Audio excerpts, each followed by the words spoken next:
when she was talking to her husband. And I was going like this. No, you're good. So I'm looking at myself when I was that age.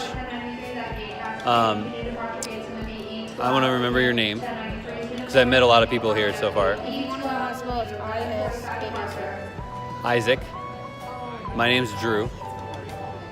And so now I'm talking to myself and you can listen. So you can practice your listening. So my name's Drew, and when I was Isaac's age, I was in 4th grade and they told me that I couldn't pay attention. But it took me about 20 years or more to realize that attention deficit disorder was a lack of attention that I was getting. And it wasn't anybody's fault. It was just I needed to be doing things and having people spend time with me about the things that I cared about, like playing in the sandbox or playing with toys, instead of just my parents going to work the whole time. Now, it's very important that our parents work, so don't get me wrong there. I'm glad that you did. But I needed to throw the football, I needed to run, I needed to play, I needed to do things. And kind of like kids who are on their phone all the time now, we need to spend some time playing still. So I spent the next 20 years trying really hard to be liked. In school, I wanted to be friends with all the groups. I made friends with the kids who stole my watch. I made friends with the country kids, the rich kids, the popular kids, the sport kids, everybody. And all I wanted to do was be liked. And I went to college and I did the same thing. I walked up and down the dorms and I said hello to everybody. And I learned from all my friends what was important. Drinking's important. Girls are important. You get in trouble when you just do all those kind of things all the time. So I stopped doing those things because I didn't like getting in trouble. And I was just honest about it when it happened. So the point is, after... Be yourself? Be yourself, yep, that too. There's just a lot to catch up on in 20 years. But I started doing yoga to be able to practice my own emotions and my attention, so I could focus my attention in one place and still be aware of everything that's happening around me. So I have a really, really high level of attention now. And so it was just misunderstood before. I was able to be aware of a lot of things happening around me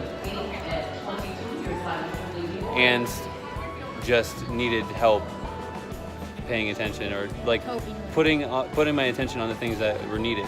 So sometimes in school, and maybe I have time to update our systems just a little bit, we have to force our kids to sit through things that may not be the best for them. There should be a healthy mix of that. So I'm proposing that, this is like going off topic a little bit, parentheses. A quick idea for school. You said your art teacher. Who's the art teacher? Maybe it was Braden's art teacher. He said he used to do art stuff, but his art teacher makes it terrible. I know a great art teacher. Her name's Hannah. We went to high school together. So see, my attention is going everywhere. And see how it's hard to listen? But there's still a point. So I'm on point. And I know you're doing a great job listening.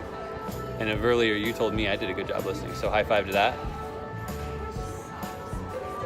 Okay, you didn't. The point is, it's very easy in a world of phones to have your attention go anywhere that you want. Yeah. And then people can point your attention where they want it to go. Or you can get lost in what's important to you. So focus on what's important to you, like puppets or whatever, and learn what's being asked and ask why and all kinds of stuff. So I gotta wrap it up. So it took a long time to build my attention. And I know that through all of that, I know my life's purpose. I care about people so much, and I care about the planet. That's why I teach yoga, and that's why I build landscapes. And I want to help all people live in harmony with each other on the planet. But that's a big job, and not one man can do it, so we all gotta do it together. And one of the things I want to talk about with this project that I'm doing is how we can work together on a wall between the US and Mexico. And it's one big great wall of US, Mexico, and it's made by public artists, and there's not room for all the trouble when there's a bunch of happy going on. So that's like an idea, creative idea, and that'll be enough for now.